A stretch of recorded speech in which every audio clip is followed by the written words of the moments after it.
પોરબંદર શહેરમાં પોરબંદર મહાનગરપાલિકા દ્વારા ગુજરાત પ્રદૂષણ નિયંત્રણ બોર્ડની મંજૂરી વગર ડમ્પિંગ યાર્ડ શરૂ કરાયો હોવાનો વિવાદ સામે આવ્યો છે। અગાઉ નગરપાલિકા સમયગાળામાં રોડ્સ એન્ડ બિલ્ડિંગ વિભાગ દ્વારા પીજીવીસીએલ અને રેલવે સ્ટેશન નજીક ગોડાઉન આપવામાં આવ્યું હતું, જ્યાં હાલ 100થી વધુ પડતર અને ભંગાર હાલતમાં વાહનો જોવા મળી રહ્યા છે। કેટલાક વાહનોમાંથી સાધન સામગ્રી ગાયબ હોવાનો પણ આક્ષેપ ઉઠ્યો છે। મામલે પૂછતા કમિશનર હસમુખ પ્રજાપતિએ જણાવ્યું કે અહીં માત્ર ડોર ટુ ડોર કચરો એકત્ર કરીને ઢગલા બનાવાય છે અને પછી તેને રતનપર અને ઓડદર ડમ્પિંગ યાર્ડમાં ખસેડવામાં આવે છે।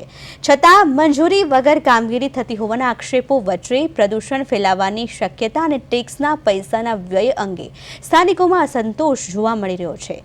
નિયમોનું ઉલ્લંઘન સાબિત થાય તો જીપીસીબી દ્વારા નોટિસ અથવા તો દંડાત્મક કાર્યવાહી શક્ય હોવાનું પણ માનવામાં આવે છે।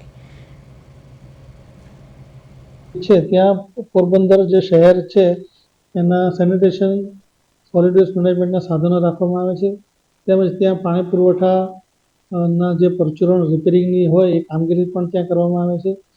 ત્યાં જે સમગ્ર શહેરમાં ડોર ટુ ડોરના વાહનો દ્વારા કચરો એકત્ર કરવામાં આવે છે, પહેલાં ત્યાં લઈ જવામાં આવે છે અને ત્યાંથી કચરાનું ડમ્પર દ્વારા અમારી જે ઓડદર ખાતેની સાઇટ છે ત્યાં રતનપુર ખાતેની સાઇટ પર લઈ જવામાં આવે છે। આ જગ્યા પર જૂના વાહનો પણ પડેલા છે, અમારા જૂના સાધનો પણ પડેલા છે અને જે નવા સાધનો ટ્રેક્ટર ડોર ટુ ડોરના વાહનો ખરીદ્યા એ પણ હાલ ત્યાં રાખવામાં આવે છે। જે જૂના વાહનો છે એ ઘણા વર્ષો જૂના છે અને બધા કંડમ હાલતમાં છે। એ જે વાહનો આવેલા છે એની જે એની સંસ્થા હોય પ્રમાણિત સંસ્થા તેના દ્વારા એનું વેલ્યુએશન કરાવી